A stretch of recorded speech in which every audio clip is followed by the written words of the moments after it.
같이 은혜 받을 말씀은 누가복음 19장 41절부터 44절 말씀입니다. 누가복음 19장 41절부터 44절 말씀 교독하겠습니다. 가까이 오사 성을 보시고 우시며 가사대 너도 오늘날 평화의 하나님을 알았더라면 좋을까 지금 내 숨기웠도다. 날이 이를지라 네 원수들이 토성을 쌓고 너를 둘러 사면으로 가두고 또 너와 네 가운데 있는 네 자식들을 땅에 베어치며 너를 하나도 보게 남기지 아니하리니 이는 권고하는 날을 내가 알지 못함이니라. 아멘. 네, 저는 지난주에 지역교회 목사님과 만나서 교제를 나누었습니다. 목사님께서 회복이라는 상담 모임에 대해서 이렇게 말씀해 주셨습니다. 여러 성도님들이 모여서 일주일 동안 있었던 일을 10분 동안 돌아가면서 얘기하는 것입니다. 어려웠던 일을 말을 하는데요. 말을 하다 보니까 감정이 그곳에 같이 섞여서 이렇게 얘기를 하게 됩니다. 슬픔의 감정, 또 분노의 감정, 또 어떤 분은 어려웠던 얘기를 하면서 눈물을 흘리면서도 이렇게 얘기하시는 분들이 이렇게 있다고 합니다. 그렇게 얘기를 하면 다른 사람들은 그 얘기를 이렇게 잘 경청을 해줍니다. 말하는 사람이 다 얘기를 하면 마지막으로 제 얘기를 들어주셔서 감사합니다 라고 이렇게 마치게 됩니다. 그러면 또 그 다음 사람이 또 본인의 일주일 동안 살면서 어려웠던 이 얘기를 또 이렇게 한다고 합니다. 이런 것을 한 3년 동안 해왔다고 이렇게 하시더라고요. 그 그룹원 중에는 어떤 분은 멀리 LA에서 오시는 분도 있다고 합니다. 그러면 이렇게 먼 곳에서 오셔서 피곤하지 않느냐라고 이렇게 물어보면 그렇지 않습니다. 제가 여기 와서 참여함으로써 일주일 동안 살 수 있는 힘을 받습니다. 그래서 제가 이렇게 오는 것입니다 라고 이렇게 얘기를 한다고 합니다. 아무리 먼 거리일지라도요, 내가 누군가에게 내 어려운 일을 말할 수 있는 사람이 있다면 달려가죠. 또 내 어려운 얘기를 들어줄 사람이 있다고 하면은 그 사람이 먼 곳에 있더라도 찾아가서 만나게 되는 것입니다. 사랑하는 성도 여러분, 여러분들은 어떻습니까? 삶 속에서 어려운 일이 있을 때 여러분들은 어떻게 하십니까? 저희 참 좋은 교회에서는 삼겹줄 모임이 있습니다. 여러분 이 모임을 잘 활용하시길 바랍니다.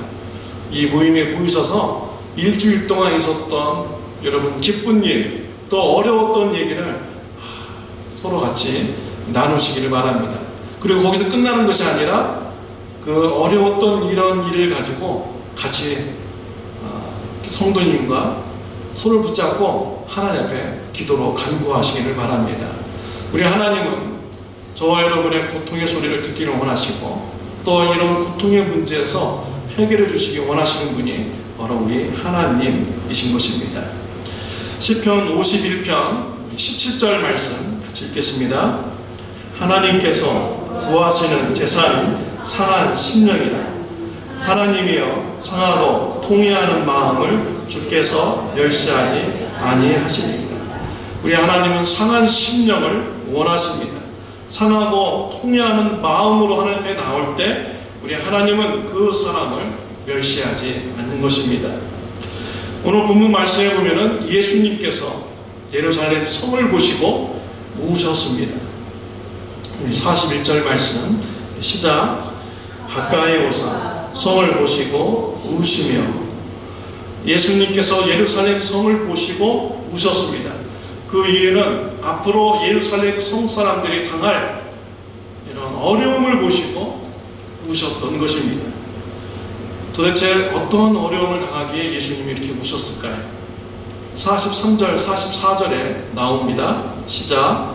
날이 이를지라 네 원수들이 토성을 쌓고 너를 둘러 사면으로 가두고 또 너와 및 그 가운데 있는 네 자식들을 땅에 메어치며 돌 하나도 돌 위에 남기지 아니하리니 이는 권고받는 날을 네가 알지 못함을 인함이다 하시니라.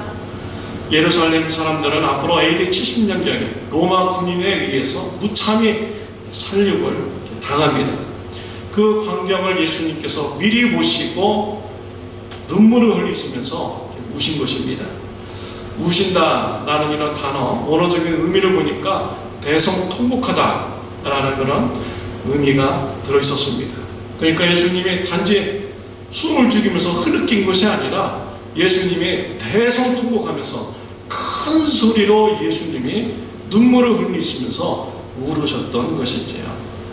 앞으로 예루살렘 사람들이 로마 사람들에 의해서 자녀들이 돌로 땅에 맺히어지고 칼에 살육당하는 이런 모습을 보고 그 부모님들이 대성통곡하면서 울 때 예수님은 그 모습을 보시고 예수님도 같이 가슴 아파하시며 예수님도 대성통곡하시면서 예수님은 울으셨던 것이지요.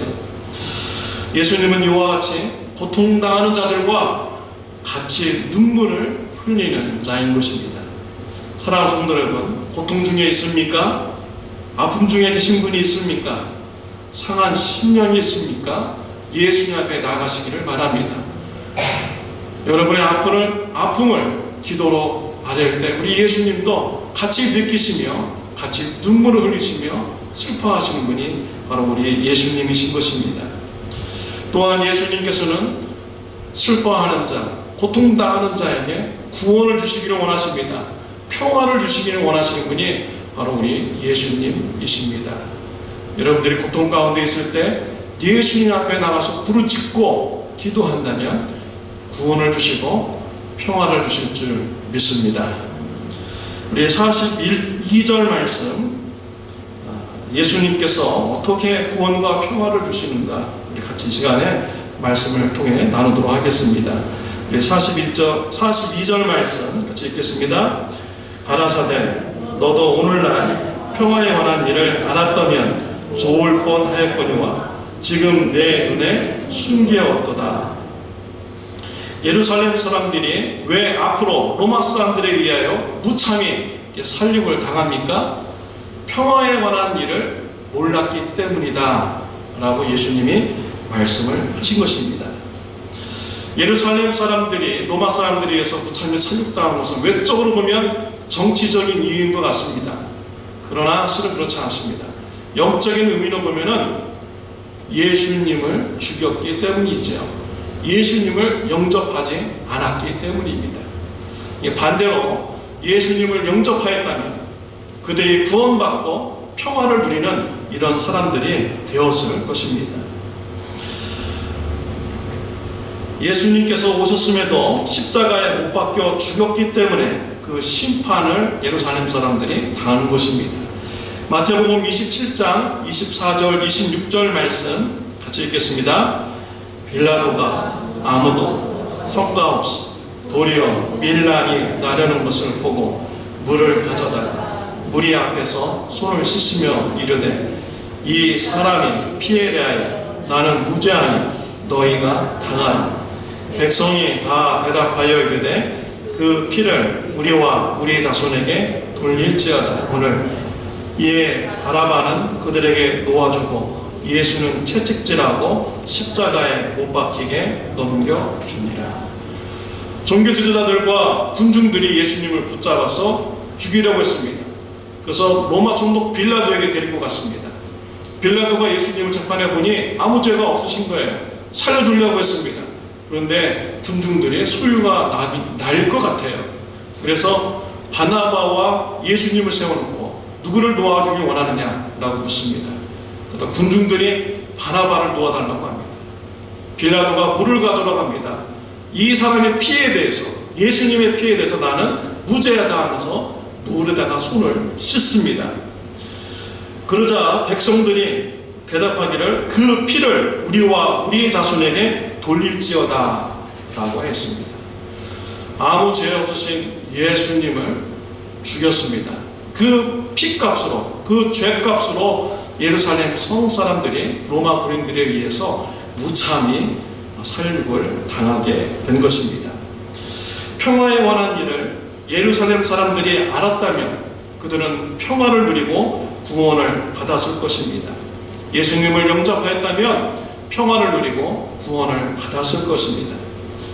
이 평화라는 단어는 히브리어로 샬롬입니다. 이 샬롬은 영적인 평안, 마음적인, 전인적인 평안, 그리고 육체적인 평안을 말하는 것입니다. 예수님을 영접하고 그런 사람은요, 구원받고 평화를 누릴 수가 있는 것입니다. 우리 예수님에 대해서 평화를 주는 자, 구원을 주시는 자라고 성경에서 말씀을 하고 있습니다. 천사가 목자들에게 와서 예수님의 탄생을 알려줍니다. 누가복음 2장 11절 말씀 시작. 오늘날 다윗의 동네에 너희를 위하여 구주가 나셨으니 곧 그리스도 주십니다. 지금 탄생하신 예수님이 그리스도라는 것입니다. 주라는 것입니다. 그리고 천사들이 예수님의 탄생을 찬양합니다. 누가복음 2장 14절 말씀 지극히 높은 곳에서는 하나님께 영광이요 땅에서는 기뻐하심을 입은 사람들 중에 평안하다. 예수님의 탄생은 땅에 있는 사람들에게 평화다라고 하였습니다. 또 예수님께서 예루살렘에 나귀를 타고 왕으로 입성하실 때 군중들이 찬양을 합니다. 38절 말씀 시작. 가로되 찬송하리로다 주의 이름으로 오시는 왕이 하늘에는 평화여 가장 높은 곳에는 영광이로다. 왕으로 나귀를 타고 입성하시는 예수님을 바라보고 군중들은 왕이신 예수님 그리고 평화를 주시는 예수님이라고 찬송을 하였던 것이죠. 또 이사야서 53장 5절 말씀 읽겠습니다. 그가 찔림은 우리의 허물 때문이요 그가 상함은 우리의 죄악 때문이라.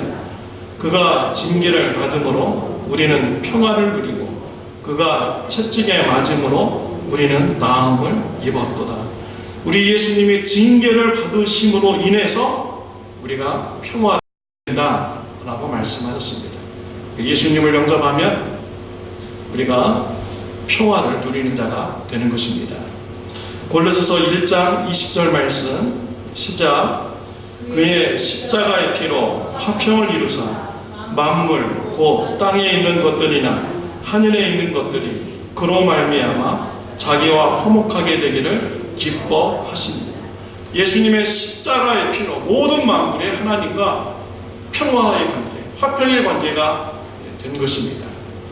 예수님의 십자가와 부활 소식이요, 여러분들에게 믿음으로 다가오지 않는다면 아무 소용없는 것입니다.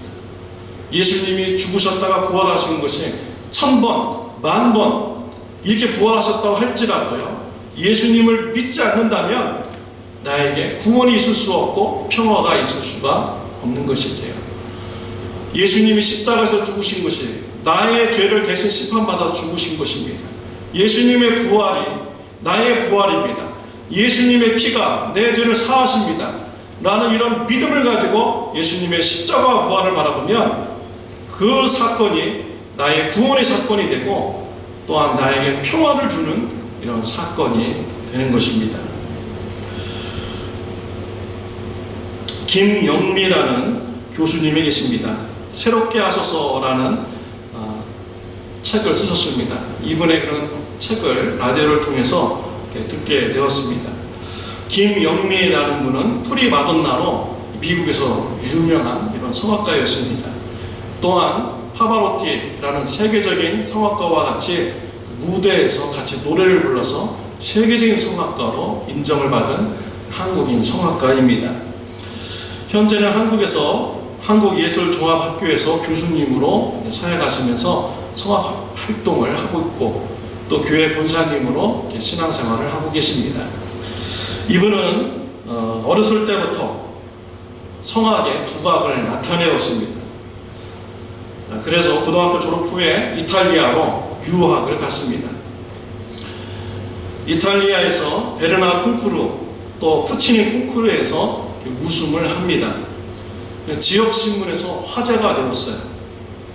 김영미라는 성악가는 섬세한 테크닉과 화려한 목소리의 소유자로 이렇게 칭찬을 하면서 주목을 이렇게 받았습니다. 그리고 그는 마리아 칼라스 콩쿠르를 이렇게 참가하려고 했습니다. 사람들이 다 김영미 교수님이 유력한 우승 후보자라고 얘기했어요. 그런데 지역 텃세에 의해서 우승 후보를 놓쳤습니다. 마음의 상처를 가지고 이탈리아를 떠나 미국으로 왔습니다. 미국으로 왔는데 아는 사람도 없습니다. 그래서 무대에서 공연 날짜를 잡는 것도 힘들었어요. 성악가로서 공백 기간이 길어집니다. 그러자 이분이 마음의 두려움을 느끼게 되고 위기의식을 느끼게 돼요. 이렇게 되다가는 내가 지금까지 고생한 모든 것이 다 헛수고가 되겠구나.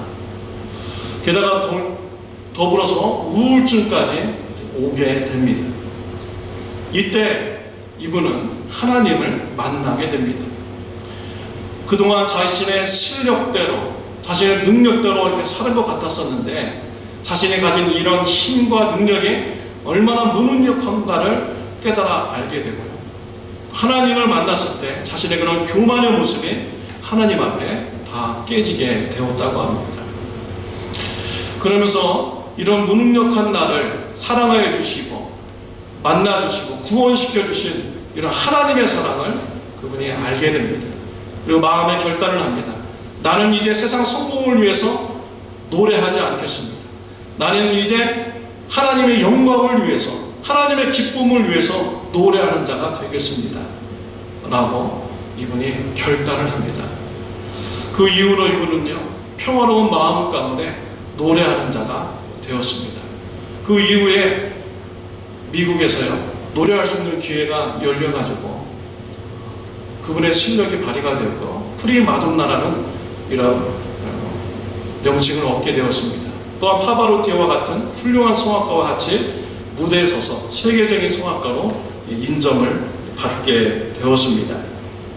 이와 같이 어려움 중에 우리 예수님을 만나면 예수님 때문에 평화를 누리는 이런 축복을 받게 되는 것입니다. 저는 이번 주에 이민교회를 목회하시는 분의 목사님을 만나고 또 이 간증을 듣게 되었습니다. 목사님은 목회를 하면서 매우 어려우셨어요. 괴로우셨습니다. 교회를 개척해서 목회를 하는데 교회를 성장시키고 싶은데 성장이 되지 않는 거예요. 그리고 또 교회 재정도 어려운데 우리 성도님들은 교회 재정에 대해서 전혀 관심이 없는 것입니다. 그러니까 현실과 또 이상의 이런 차이 때문에 목사님이 목회를 하면서 굉장히 괴로우셨어요. 근데 미국 교회를 빌려서 같이 예배 보는데 아주 싼 가격으로 렌트를 해서 예배 드렸습니다. 그런데 미국 교회에서는요, 자꾸 렌트비를 올려달라고 얘기하는 거예요. 이러한 것을 이 목사님이 차마 성도인들한테 말하지 못하는 것입니다. 속에다 그냥 끙끙 앓고 있는 거예요. 근데 어느 날 미국 교회에서 회의한다고 오라고 해가지고 갔어요. 갔더니 미국 교회 사람들이 그러는 거예요. 한국 교회에 왜 렌트를 주냐? 그들이 우리에게 무슨 도움이 되길래 렌트를 그렇게 싼 가격에 주느냐? 그들이 우리 교회 멤버가 되어가지고 우리 미국 교회 성도가 더 늘어난 것도 아니고 그들이 렌트비를 많이 내가지고 우리가 재정적으로 도움 준 것도 아니고 그들이 그 한 곳을 빌려 쓰기 때문에 오히려 우리가 사용하는 이런 장소가 더 좁아졌다 라고 하면서 한국 교회에 왜 렌트를 주냐 라고 하면서 항의하는 소리를 이렇게 들은 것입니다. 한국 목사님이 얼굴이 불끈하다가 이제 회의를 끝나고 나왔습니다.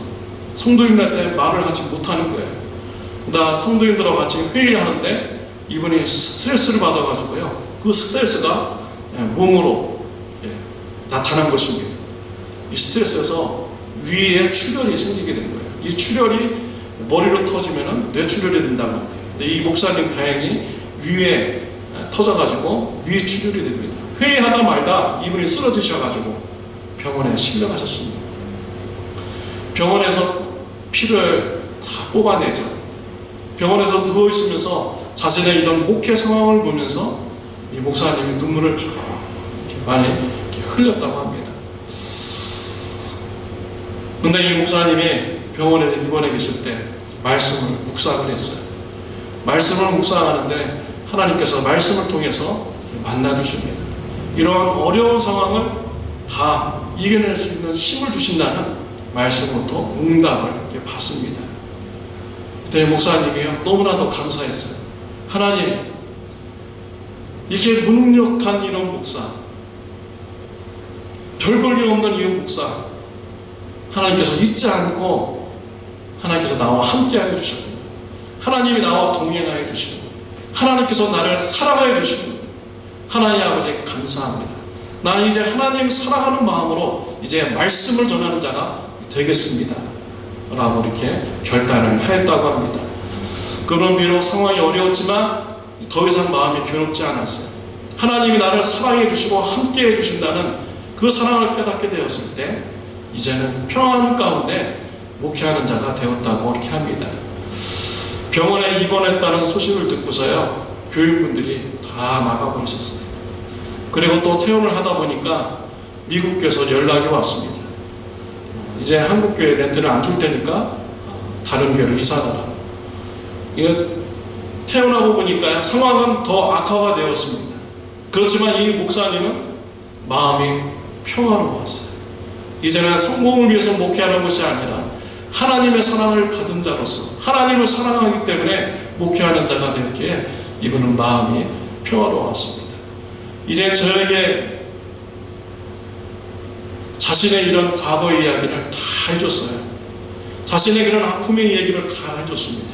자신의 상처의 모습, 그리고 자신의 이런 병든 모습을 다 얘기해 주었어요. 왜냐하면요, 나와 같이 상처받은 자, 이제 예수님을 만나고 예수님의 사랑을 깨닫고 평화를 누리는 이런 자가 되기를 원하는 마음으로 자신의 상처를 이제 다 드러놓는 이런 목사님이 되었습니다. 이와 같이 예수님을 만나는 자는요, 구원받습니다. 예수님을 만나는 자는 하나님의 사랑을 느끼게 되고요, 하나님의 사랑으로 말미암아 평화로운 자가 됩니다. 무식한 목사도 좋아요, 무능력한 목사도 좋아요, 그렇게 말을 할지라도 좋아요. 왜요? 하나님이 나를 사랑하시기 때문에, 나는 하나님을 사랑하는 마음으로 목회를 하기 때문에 나는 평화롭습니다. 여러분, 예수님을 만나면요, 여러분의 마음에 평화가 임하게 되는 것입니다. 배우자가 나를 버려도 좋습니다. 왜냐하면 하나님이 나를 사랑하시기 때문에. 자식이 나를 버려도 좋습니다. 왜냐하면 하나님이 나를 사랑하기 때문입니다. 사람들이 나를 소외시켜도 좋습니다. 왜냐하면 하나님이 나를 사랑하기 때문인 것입니다. 이 목사님은 자신의 아픔을 이제 당당히 내놓을 수가 있어요. 나는 이제 예수님의 사랑을 받은 자로서 나는 평화를 누립니다 라고 당당히 말하는 자가 되었습니다. 사랑하는 성도 여러분, 이와 같은 축복이 저와 여러분들에게 있으시기를 바랍니다. 예수님을 만나면 구원받습니다. 예수님을 만나면 평화가 임하게 되는 것입니다. 여러분 주위에 어려운 일 때문에 상처받은 이런 영혼이 있습니까? 어려운 일 때문에 괴로움을 느끼는 이런 자가 있습니까? 그분들의 친구가 되어주시기 바랍니다. 그분의 어려운 일을 들어주시기를 바랍니다. 그분들과 같이 눈물을 흘리시기를 바랍니다. 그리고 그분들에게 예수님을 소개해 주시기 바랍니다. 예수님께서 그분을 위로해 주십니다. 예수님께서 그분을 구원시켜 주십니다. 예수님께서 그분에게 평화를 주시는 것입니다. 주위에 상처받은 영혼들에게 예수님을 소개하는 저와 여러분들이 다 되시기를 바랍니다. 기도하시겠습니다. 하나님